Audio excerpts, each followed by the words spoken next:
Hey guys, welcome back to the shop. It is sweltering hot in here right now. I'm actually going to show you this.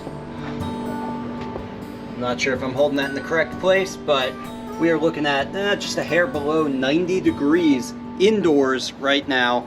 It is a heat wave here in Pennsylvania, and one of my air conditioners stopped working. So this other air conditioner over here is trying to keep up, and it's just not happening.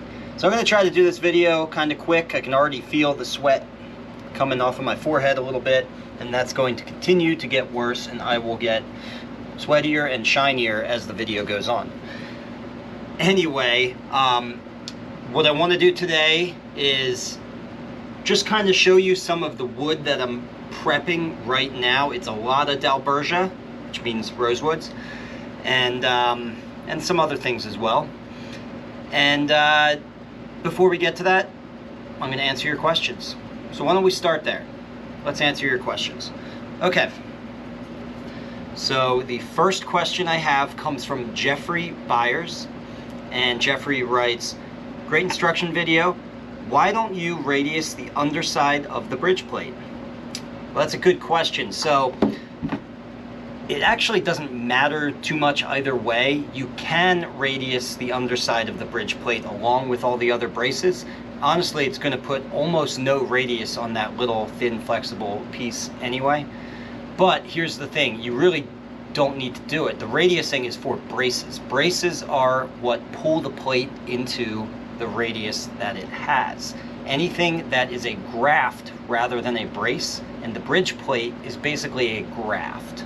Okay, it works just like the fretboard graft does, where it's thin and pliable, or at least it should be, to the point where when you glue it down, it simply conforms to the shape of the top rather than trying to force the top against its will into its own shape, right? That's what the braces do. The braces are stout, they have meat behind them, and they're able to pull the top into the radius. Now, with that said, if you happen to be using very thick, if before you glue down your bridge plate, you just kind of flex it and you notice, hey, this isn't really flexible, this is like a chunky piece of wood. One, that might be telling you the wood you're using is too thick and you should thin it down before you glue it down. Although some people just use thicker plates of wood and that's fine. In that case, yeah, sure, you could radius it like everything else. Honestly, again, I don't think it'll make a huge difference, just simply because the plate doesn't cover a large length, so it doesn't, when you sand it, you'll notice that you're not really putting much of a radius into it at all. But you could also look at it as, hey, I just need to use thinner stock for the bridge plate. But anyway, if the stock is thin enough, I'm going to take these silly goggles off, I'm not using them right now. If the stock is thin enough, you can, there's no reason to radius it. But also, if you did radius it, you shouldn't have caused any problems. It's fine. Next question.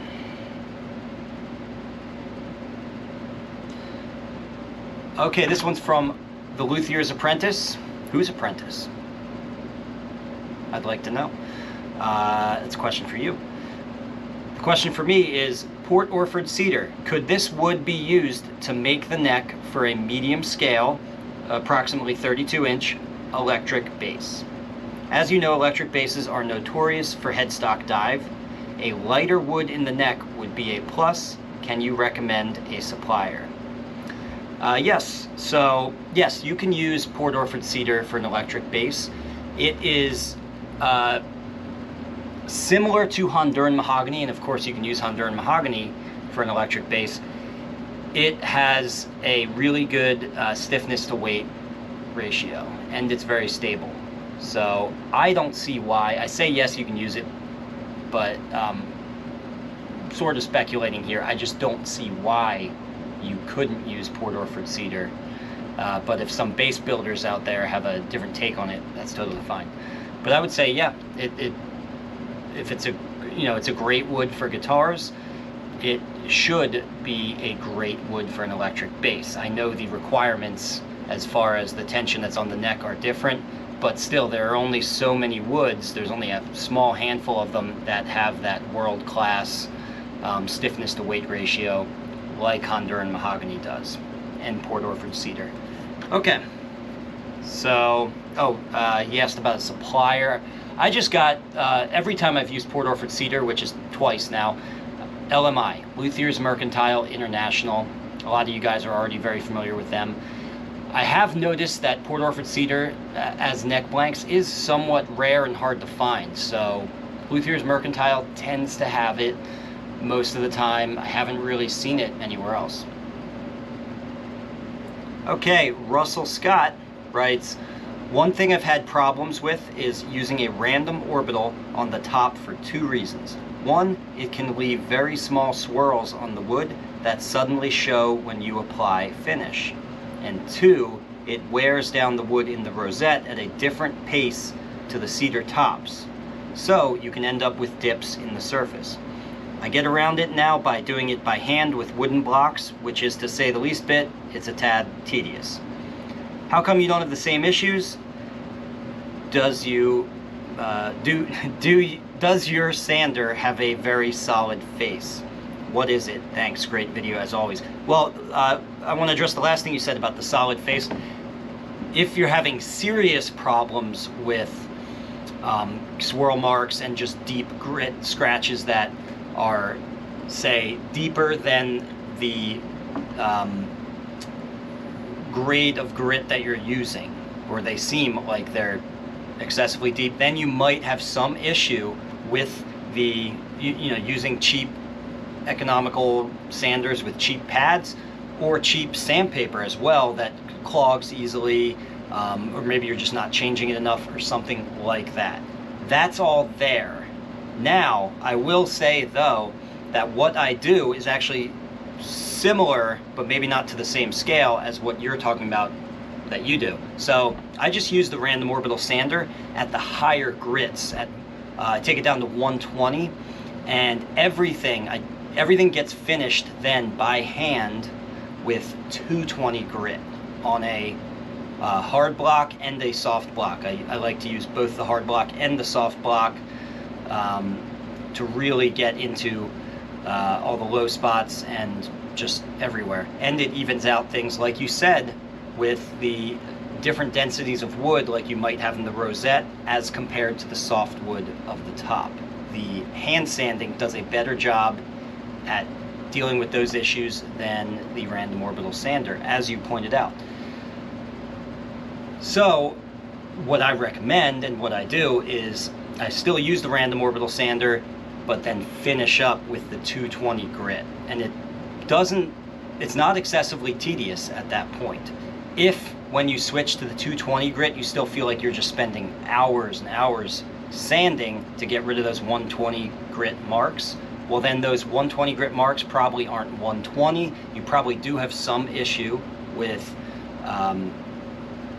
bad sandpaper or a unflat sanding pad or something like that.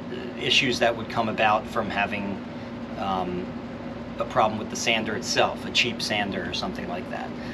So I would kind of look at all those things, but if all those things are fine, you might want to try just using the random orbital to 120 and then hand sanding with 220. Okay, that's what I do. I hope it helps. All right. Okay, this one's cool. So in a recent video, it was actually one of the 7-part series that I did on building guitar number 85. If you haven't seen that, check it out. It was a really great series. It was a really great build, and there's a lot in those videos that I did that you can take and use in your own building. So if you watch through that whole series, I think I did a really good job on it. So check that out. It's called Guitar number 85, full build with commentary. Okay, if you just look that up. Anyway, within that series, I asked the question to you guys. I Before I installed the truss rod, I put some kitchen and bathroom caulk in the truss rod channel, and I wanted to throw it out to the luthiers out there to see if they could either guess or if they already knew why I would do such a weird thing as to put kitchen and bathroom caulk in my truss rod channel. And I got many people, several, maybe 5 or 6, that all got the correct answer here, but I'm just going to read one of them.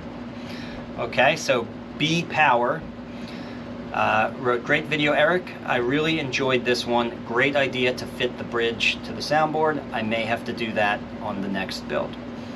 So what he's talking about there is simply sanding the radius that's on the top, putting sandpaper right on that top, sticking it to the top, and then sanding your bridge in place to get a perfect mating between the bridge and the top. Moving on.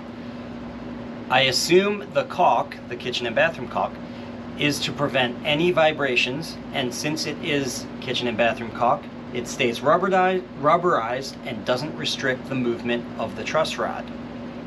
That is correct. So that is exactly why I use the kitchen and bathroom caulk in there.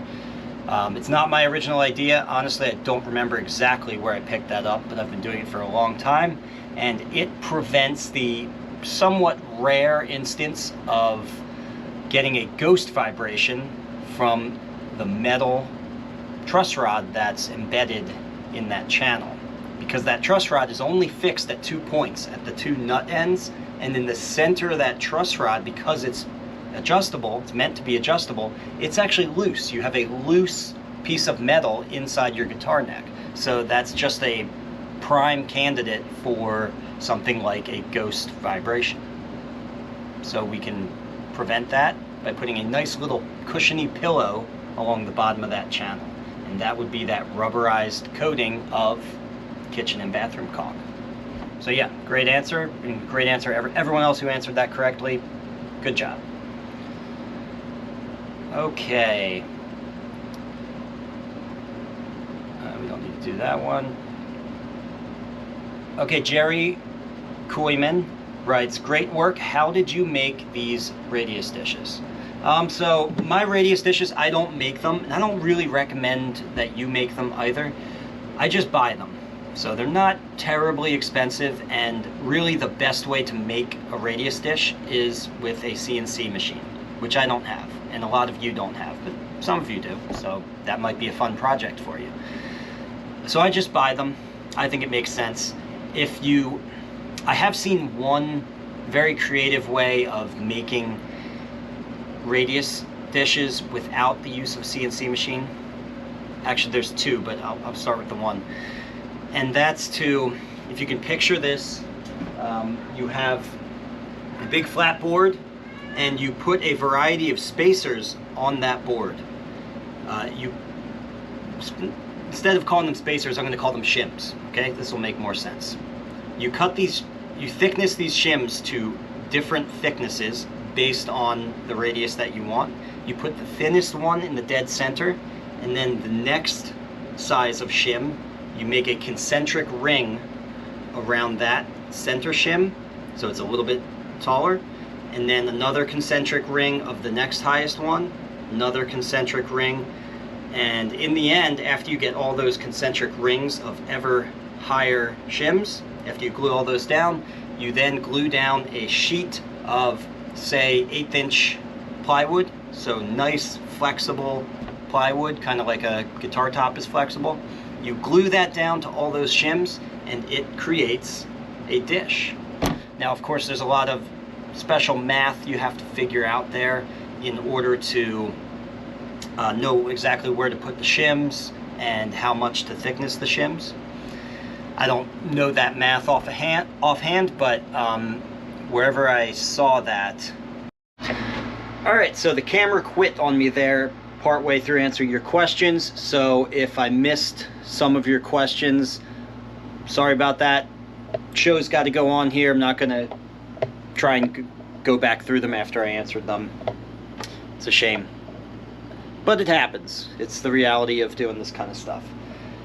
Anyway, now we're getting on to the exciting part of the video here, because I'm going to start work on these back and side sets here. These are all East Indian rosewood, with the exception of, when I get down here to the end, I have two special sets here. This one is Madagascar rosewood. This is a special order for Lenny, who is in one of the fall guitar building workshops. And this is another special order for a student in the fall workshops. This is for Brian, and this is Pau Ferro. Pau Ferro, so everything here is a Dalbergia, is a rosewood. This goes by other names that would make you think it's a Dalbergia, like Bolivian rosewood, some people call it. Also Santos rosewood. However, this is a Mescherium and not a Dalbergia, so it's a little bit misleading. And clearly it doesn't look like the other ones either, so it's a very different, very interesting wood. But so is this Madagascar rosewood. I actually just got this in the mail yesterday, and taking a look at it, it's really pretty striking, actually more so than it looked online. Just the differences between this kind of orangish color and the purples over here is really striking. And one thing I noticed right away is just these pores. The pores on here are enormous. It actually reminds me of Wenge, which also has really, really big pores. So there's nothing, necessarily good or bad about the big pores. It actually gives it a very woody look to have really big pores. Like, it just has this more kind of wild, natural look. So I like it. The only issue, of course, for the builder is that when you're finishing, you do end up doing more pore filling than you would otherwise do on something, of course, that has smaller pores or no pores at all. So anyway, Madagascar rosewood, super cool. Pau Ferro, also a very cool set with a lot of sapwood. But I don't want to spend too much time just talking about the woods here. I want to get started now with what I need to do to prepare these. So the first thing I like to do is simply strip these down to width here, these side pieces. I'm not doing anything with the back sets right now, just the sides. So this right here I've already stripped down to 100mm width. There's nothing magical about that number. That's just very specific to the model, the OM size model that I'm going to be using for all of these sets right here. All of these ones I haven't cut down yet, so you're going to see that in just a minute. It's not the most interesting job that I can show you on camera, but you'll get to see a little bit of table saw use, and I can talk about just some basic things with, ripping to width that you can use for not just sides, but for anything, any board that needs to be ripped. So let's get started with that, shall we? Let me just set up this tripod.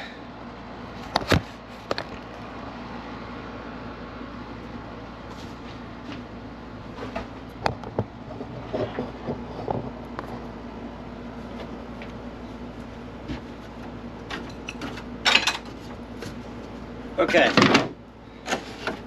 so before I take it over to the table saw, the first thing I like to do, we're just going to take this and find the book match. So here I can see the book match. You see the light colored grain to the inside, and then it kind of has this mirror image as you progress outward this way. So if I open this up like a book, this gives us the two mirror images like that. It's a little hard to see because there's very rough mill marks from the bandsaw on here, but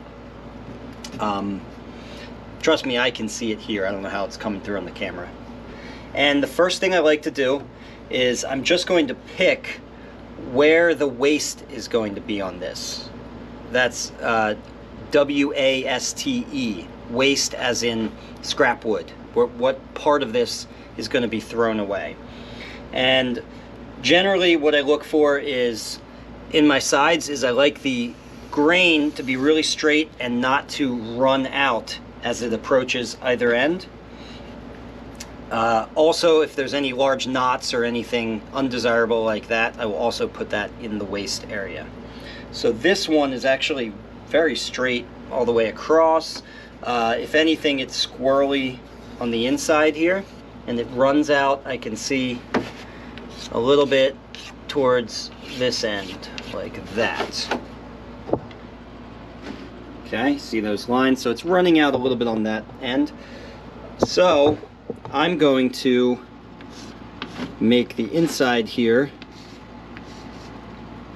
See those two X's? Those two X's just tell me that this is where the waist is going to be when I make this cut. So everything this way of the X, all of this, that's going to be my actual side. Okay? And when I'm running through this, this literally just takes me a second. I just flip these open, X, X, okay, that looks good. All right, on a different set here, I might splay these open. Here, we'll go to another one. Oh, this one's perfect. I mean, a perfect example of what I'm talking about, because you can see it's really running out on this side. See all that? So I don't like that so much. I mean, if I had to work with it, it's fine. It's not terribly hard to deal with, but if I can get it nice and straight and not running out like it is out here, that's what I'm going to go for. So, X, X. That part of the book match is the part that I don't like as much. If it was running out on this side, I'd put the X there and there. Okay, I think that makes sense, right? Alright, well, let's leave this one alone for now. Let's grab this guy right here, and we're going to take this back deeper into the bowels of the shop here.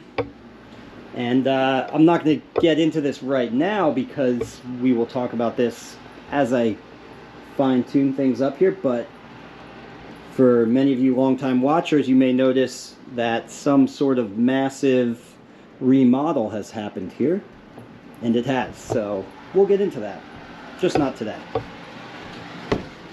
So back here I've got the table saw all set up. Alright, and so I'm now going to rip these down to 100 millimeters.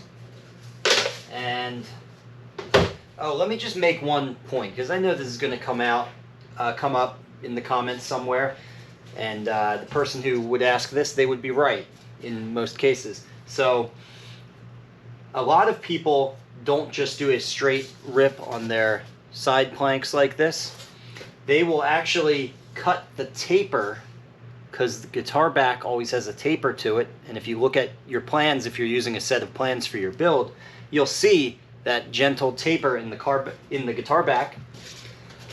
I still put that taper in, I just don't do it at this early stage. I actually do it after the sides are bent, and I do that on the radius dish. If you're a member of my online guitar building school course, Building an OM Acoustic, you will see how I do that. I'm not going to get into it here. That's a whole rabbit hole. But hey, join the course, and then you can see that. Okay. So anyway, back to ripping, which is what we're learning about today. So I have this set up 100 millimeters, the fence, and it's a good idea, just for safety, to lower the blade, and this is for pretty much anything you would be doing. You lower it so that it's just a little bit higher, see it poking up there, than the workpiece. That way you don't have all this unnecessary blade hanging out up top, which is just waiting for you to slip and put your finger into it. So you obviously can still slip and put your finger into a low blade, but it's just safer. It's not, you're not as likely to fall into it. Anyway, other things we're going to be doing to prevent accidents, of course. One, never stand behind the wood. because kickback happens in this direction, and some of the more common injuries that you get from a table saw are not from the blade itself, but actually from blunt objects. It's from the wood that people are forcing into that blade, and then it hits a knot or a nail or something, or just something happens, or the wood gets torqued to the side just a little bit, and it binds up, and that blade just pushes it at, 100 miles an hour. I don't know how fast, but I mean, it can do some serious damage. It is a ballistic missile at that point when kickback happens. Simple solution for that, or preventative, I should say, and that's just have the habit, I don't even think about it at all anymore, have the habit of standing off to the side rather than behind it and feeding into it. That's very important. Sort of one of those 101, things you learn early in your career, or should learn if you go to a good woodworking school or something like that. Don't stand behind the blade. Kickback is bad, folks. Okay. So yeah, we got the blade lowered. I've got my riving knife in there, which helps to keep the workpiece side, the side that we're keeping, nice and pressed against here. It actually helps prevent kickback as well. And I have these, I forget what these are called. Somebody's gonna be shouting at their computer screen right now. But these are anti-kickback devices as well. Pretty obvious what they do. They're just kind of like little teeth. And the teeth are set in a particular direction, so they actually bite down on it if it moves towards you. And they don't get in the way, so I pretty much always use them. You can use those big safety covers that go on top of the riving knife. I almost never use it. In some instances I use it. It's not a required piece of safety gear. It really depends on what the task is, because that big shroud really kind of kills your visibility here with what you're doing. It does prevent you from shoving your hand into the blade because there's that shroud covering it, but in some cases it's safer for you to be able to see what's going on than so the better choice is not to use it. I just wanted to make that clear, that it's not a you have to use kind of thing. Let me go grab it real quick so you can see what I'm talking about, because you might not know what I'm talking about. I'll be right back.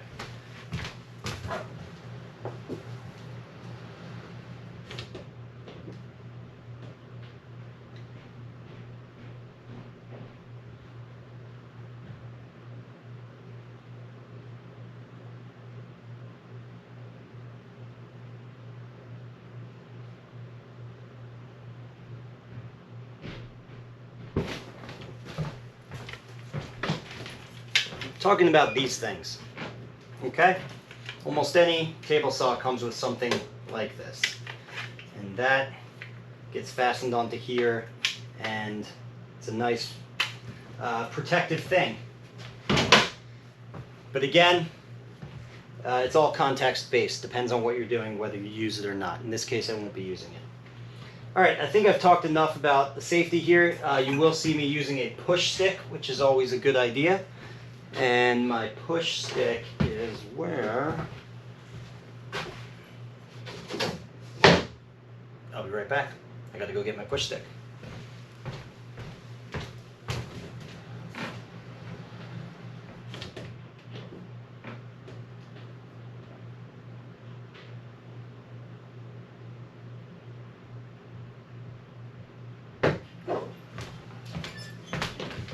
Great way to make a nice, long, rambling, incoherent video is to not have all your tools in the right place ready to go, so you have to scramble and look for them. Okay, let me start this up, get the dust collection going, and let's rip.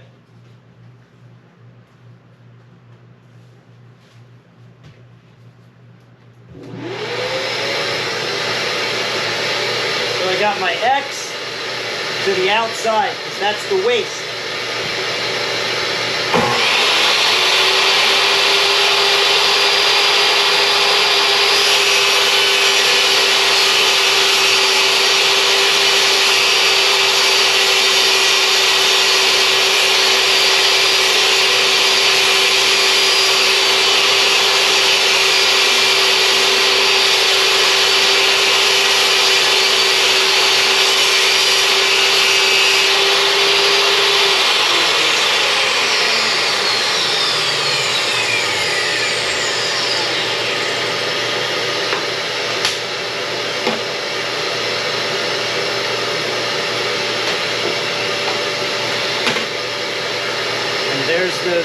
side.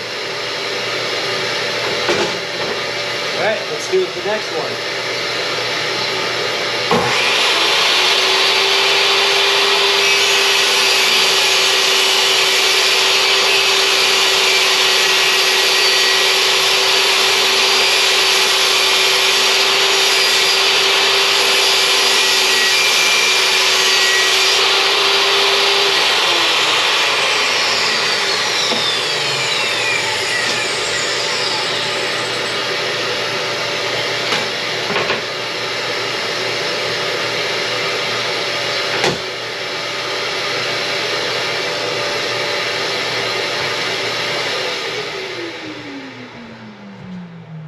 All right, I think that's enough for now, guys. Yeah, it's really hot in here. It feels like it's now 95 degrees. So I might have to fashion some sort of do-rag or bandana, soaking wet bandana to put around my forehead or something to keep cool, because this air conditioner is not cutting it. Anyway, I'm going to sign off. See you guys later.